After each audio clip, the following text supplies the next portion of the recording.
Hi, I'm Liz Schrum of the Wisconsin Technology Council, here with WisBusiness.com, the show, brought to you by Grant Thornton, White Hirschbeck Dudek, and Madison Gas and Electric. On today's show, Tom Still, in his commentary, talks about telecom reform in Wisconsin. And Paul Carbone, Managing Director of Baird Venture Partners, talks about their areas of investment interest and what Wisconsin can do to attract more venture capital. I'll be right back with the WisBusiness.com stock report for late December 2010. Please hold. Your call is very important. Does it seem like getting technical advice from business advisors can, take some time? At Grant Thornton, client access to partners has made them one of the largest accounting firms in the country. Grant Thornton. And now, here's the WisBusiness.com stock report for late December 2010. Rising, Harris Bank. Harris Bank, a part of the Canadian Bank of Montreal, makes its biggest play in Wisconsin yet as it buys the state's biggest bank for about $4 billion.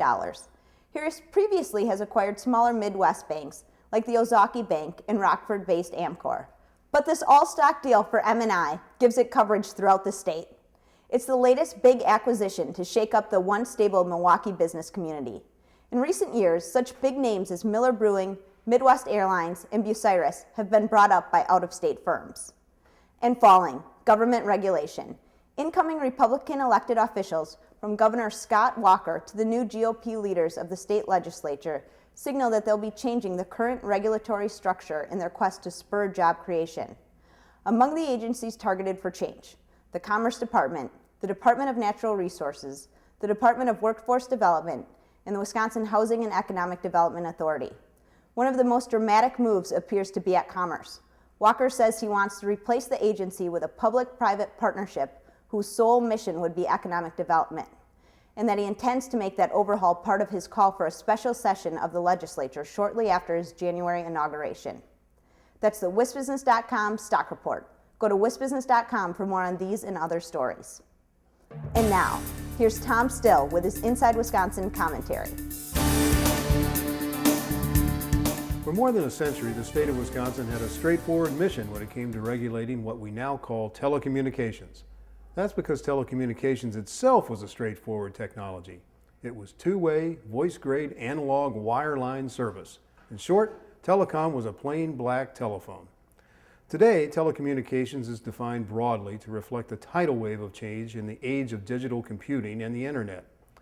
The early 21st century meaning of telecommunications is the transmission and distribution of multiple forms of data, voice, text, video, music, and more, through a variety of means. But don't print that definition in indelible ink. Technology could change it tomorrow. Seemingly overnight, the revolution in telecom has shattered rules that generations believed to be unwavering. It is why Wisconsin should overhaul how it regulates telecom providers. Wisconsin's ability to fully compete in the global economy increasingly rests on the ability of the state, from its major cities to its small communities, to gain access to the latest telecom tools. That is unlikely to happen, however, in a regulated environment that ignores consumer adoption of new technologies that defy regulation in the traditional sense. The state should push to deregulate its telecom markets. It should rethink the notion of universal service in the 21st century, when 85% of all Americans already own a cell phone. And it should embrace the fact that convergence of communications technologies is creating new opportunities for Wisconsin citizens and their communities. Regulation today, as presently constituted, doesn't reflect the reality of consumer choices.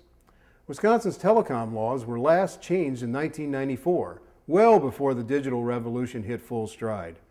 Today, so-called incumbent telephone companies of all sizes are heavily regulated when it comes to landline service, while a myriad of new players in wireless, broadband, voice-over internet protocol, and more are largely unregulated at the state level.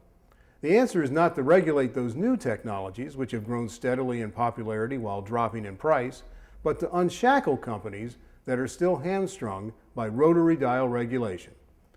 Ohio, Indiana, Michigan, Iowa, and Illinois have all updated their telecom laws in recent years, with the result being more investment by telecom companies and more jobs.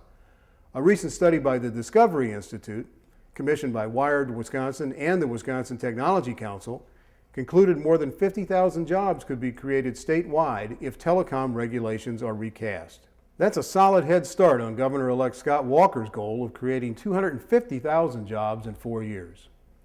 Telecom deregulation will help ensure that Wisconsin's digital divide closes and that more opportunities open up to the state's small businesses and workers.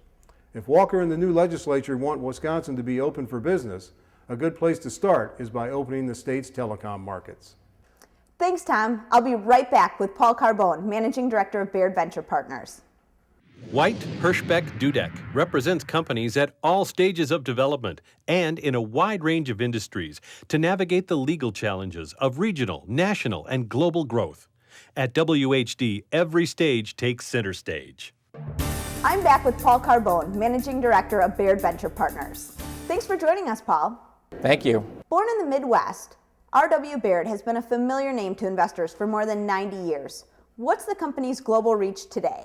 Well, Baird's been headquartered, as you mentioned, in Milwaukee for 90 years, and we're proud of our Wisconsin heritage, but it really doesn't matter whether you're based in La Crosse, Wisconsin, or Laredo, Texas. You're going to be impacted by the global marketplace, and Baird has tried to respond to that need and that requirement and has expanded its business globally. So today Baird has operations in Europe and in Asia, as well as across the United States.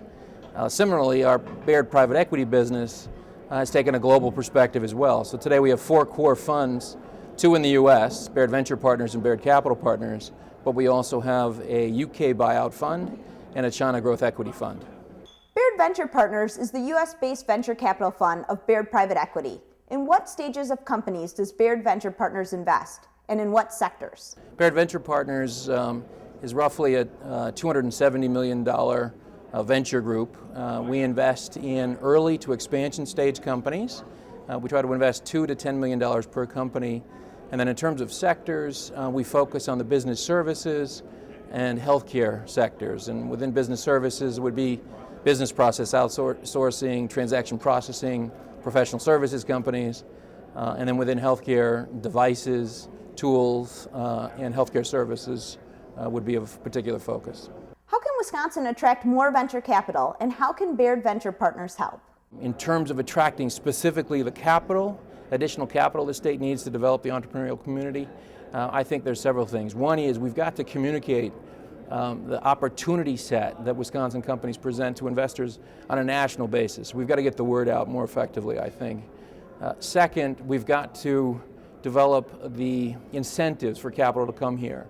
So the state's done a nice job developing tax incentives and other incentives to attract the capital, and we need to do more of that. And then finally, I think, and this is where Baird Venture Partners can play a role, is we've got to continue to develop a vibrant local angel, seed, and venture community, because capital from outside the region is not going to invest here, or we'll find it more difficult. It'll be more difficult for them to be investors here if they don't have a local partner to help build and develop the companies locally.